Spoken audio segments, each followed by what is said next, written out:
What's up guys, I'm DeatHInfernoXxGaming and welcome back to my channel. Today we're gonna be making a Twin Suns build, and this is basically the build when I want to have fun with the Twin Suns or repeaters in general. And this build comes without a catalyst, so you don't have to spend rounds of tonics and stuff, and it's even more fun when you don't waste your money just to kill a Behemoth. And here we fight a level 12, it's 8 level difference, that's a bit too much. Well, let's just keep fighting. I should have used the grip, but sometimes my thumb just pressed the dodge button instinctively. Alright, so one key to kill the Behemoth easily with the repeater is by using the part breaks. So make sure you use the part breaks as efficient as possible. So we're going to break the arms now. Maybe it's going to break, so we put some on the back. There we go. Alright, the next thing we should break is maybe the leg or maybe the tail. Is that what you call a tail? Alright, let's just keep hitting it. It's gonna get back up, and we break the tail, it's going to go back down. That is how you use the repeaters. You should make use of the part breaks as efficient as possible so that you gain the upper hand, because you cannot stagger the behemoths. Alright, let's hit the back leg now. Try to break the back leg. Let's go. Does not break. Let's try using the lantern to break it. There we go. Upper hand. And maybe it's gonna die soon because it's the 4th time getting down. Yep, there we go.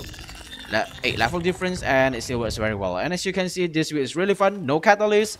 And I did not really do the evasion well because it keeps getting down. But as you can see, this build works very well. So let's just check out the build real quick. Alright, so here's the build guys. It comes with legendaries, also lady luck stuff, but at least we don't have catalyst, so you don't have to spend rums on tonics and stuff. And I actually made this build right here without the catalyst because I previously made the catalyst version. So here we are, a non-catalyst version, and I'm going to start the build by explaining how to use the Twin Suns correctly. So how you use the Twin Suns is not just like any normal repeaters, because on the Empower Reload on the Twin Suns, it will give you 40% critical strike chance instead of bonus damage. So the normal repeaters will give you bonus damage. So the source of damage for the Twin Suns is not from the normal attacks, but is from the chamber instead. So the chamber will replace your magazine with 8 mag bombs, and these mag bombs will stick to the behemoths and will explode the next time you reload. And the 40% critical strike chance here is not really for the damage, but it is for the unit effect of the Twin Suns. After the critical strike, reduce the cooldown of mag bombs by 3 seconds. So every time you crit, you will reduce the cooldown, and that is the only reason of the critical strike chance for the Empower Reload. That is why the source of damage is from the chamber. And one really interesting thing about the Twin Suns is the grip. So when you evade through Behemoth attack, you're going to fire 6 mini shots that will always crit. Every time you crit, you're going to reduce the cooldown of the chamber by 3 seconds, and 6 mini shots critical means you're going to reduce the cooldown of the chamber by 18 seconds, and that's really awesome. And that will reduce the cooldown of your chamber by a lot.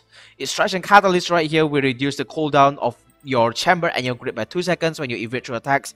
The Twin Suns grip has the cooldown of 4 seconds, and with the Extraction Catalyst, if you evade through attacks successfully, the grip will be reduced to 2 seconds instead, and that way you can keep spamming your grip. And that's really awesome. And there's Evasive Fury, one of the best perks for the Twin Suns, and the Twin Suns actually comes with Evasive Fury as well, because you literally have very low cooldown for evasion, and this Twin Suns grip does not cost any stamina to evade through attack. And Evasive Fury will give you attack speed for that, and that's really awesome. So one thing you really need to remember about the Twin Suns is that the basic attack is not the source of damage, even though it has very high critical strike chance. The reason for the critical strike chance is only to reduce the cooldown of the mag bombs. So no matter how far you are, even if you only deal 1 damage, but it crits, it will reduce the cooldown of the mag bombs by 3 seconds. And don't forget to always evade through attacks with your grip, because it will reduce the cooldown of the mag bombs substantially. And that's how you use Twin Suns. So now we are going to go through the perk summary. I'm going to start with the Berserker. So this Berserker perk does not really help a lot with the mag bombs, but it will really help a lot with your basic attack, because I don't really want to depend only on my mag bombs to deal damage. But if you feel like Berserker is not really the best choice, or you don't want to use Berserker, the other choice for Berserker is Sharpened, because as I have always explained in every single repeater build, the repeaters cannot deal stagger damage, which means it cannot stagger the behemoth. The only way to gain upper hand on the behemoth is by breaking parts. So if you don't want to use Berserker, simply switch the Brutality Cell in the helmet into Sharpened, and the Brutality Cell in the arms into Sharpened. Then you will get Sharpen +6 to replace Berserker +6. And then we have Cunning, Predator, and Pulse for your damage and critical strike chance, critical strike damage and stuff, so that you'll be able to deal more damage.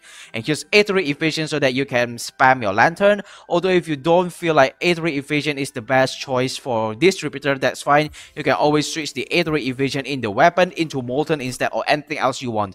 Molten is a must so that you can gain extra attack speed, because the grip from the Twin Suns is not like the normal repeater's grip to give you extra attack speed as well. So you really need source of attack speed. Effusive Fury and Molten is a very consistent source of attack speed in this game. And that sums up the perk summary. Let's go through the build. The Shroud Helmet with Berserker or Sharpened if you prefer Sharpened. And here's Throx with Pulse. And here's Koshai with Berserker or Sharpened as well if you prefer Sharpened. And here's Chronovore with Predator. And here I'm using the Koshai's Bloom because we don't have any lifesteal source from this build. So having a little lifesteal might really save your life sometimes. But if you don't want to use Koshai's Bloom, that's fine. You can pick any lantern you want, fit in the Molten Cell. And as for the Omni Cell, I'm using Tempest because it works very well with the evasion from the Twin Suns and stuff. Although if you don't want to use Tempest, that's fine. You can always switch to any Omni Cell that you want. Iceborne is not really recommended because we brought Berserker, but if you use Sharpened, Iceborne might be a good choice. Or maybe Revenant or Discipline for extra damage, that's really good. And here's the weapon with Predator, A3 Evasion, everything else cannot be changed. And for the Extraction Catalyst, you can get this one from completing side quests or main quests. Just follow through the storyline, and everything else might not really work very well with the Twin Suns. Extraction Catalyst is the best, and that's the build, guys. Alright, so let's continue our battle to the next Behemoth, and another Catabat shows up. Well, I think Catabat will always show up in these hunting grounds, and I don't really want to fight the Quill Shot because Quill Shot is a menace for the repeaters because they cannot interrupt the Quill Shot unless you bring something that can interrupt the Behemoths. So we're going to fight the Pungar, and hopefully not another Pungar would show up. If it did show up another Pungar, then we have no choice but to fight the Quill Shot. So we're going to focus on breaking the legs just normally. Oh god, I instinctively pressed the dodge button again instead of the grip. Well, that's fine. Alright, we're going to activate the bomb soon. There we go. Alright, nothing we can do about this one. So let's just let it roll. You see me rolling. Alright, Heartbreak, never mind. Heartbreak, there we go. Right in the middle of the roll. Let's keep hitting it, maybe the face. Come on. Oh god, it breaks. Oh, that's a very bad calculation. So let's do another leg. Use the grip. There we go, easy. Just look at the cooldown, it gets reduced very fast because the 6 mini shots are guaranteed crit. 18 seconds off to the cooldowns. I instinctively pressed the dodge button again, but it's okay because I did not even shoot the attacks anyways. Ouch! God, let's use the lantern so that we can regenerate our health back. Although we are going to deal less damage because we lose our Predator. Let's keep hitting it. Easy, easy. It's gonna die soon. Is it gonna die soon? I think it's gonna die soon. The arms, is it broken? No. Tempest? I think the arms are broken. I think the tail is the only thing left, so let's just plant the bomb on the tails. And kabunga. There we go, easy. And let's hope not another Pungar would show up, please. Or otherwise we're going to fight the Quill Shot. And maybe if you know how to evade the quills well, then the Quill Shot will not really be a problem. Especially the Haraway, which causes explosion on the landing of the quills when what Behemoth shows up. God, another Pungar.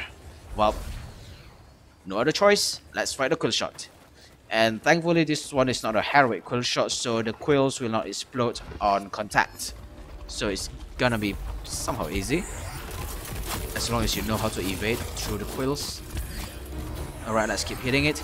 I think I want to break the quills first so that I can get a little upper hand on the Behemoth right here. It's actually a repeater, and as I've mentioned previously on the build section, you don't really need to deal lots of damage with this build because the source of damage is from the map bombs. So dealing so little damage on your hit is fine as long as you deal critical hit. Alright, eventually. Ow! I pressed the grip, but as usual, my mouse is kind of broken. Alright, let's evade through those. Let's not get hit. Remember the pattern. Just go the other way on the way you're going so that you can evade through the quills, evade through that one. I instinctively press the dodge button again instead of the grip, as always. Alright, let's do the explosion thing. Easy. Half HP gone. Let's do the back leg maybe. Evade through that one again. Look at the cooldown go. Evade through that one. Easy. We're gonna be able to activate the map bomb again soon enough. Soon enough. But it's that. Well, as you can see, this build is just really that good. The Tempest deals very high damage as well because we have so much damage source from the Berserker, Predator, Cunning, and Pulse for the criticals as well. And as I have mentioned in the build section, just always remember that the Twin Suns basic attack is not the source of damage at all. You really need the map bombs to be able to deal a lot of damage to the Behemoths, although I bring Berserker just to be able to deal more damage on our basic attacks. But keep in mind that the basic attack is not the source of damage, it's only to reduce the cooldown of the map bombs, nothing else. So the more you use the map bombs, the faster you'll be able to kill the Behemoth. And that's all for the video. I hope you guys enjoyed. Please don't forget to like and subscribe. It's free and you can always subscribe. Thank you for watching. I'll see you guys in the next video.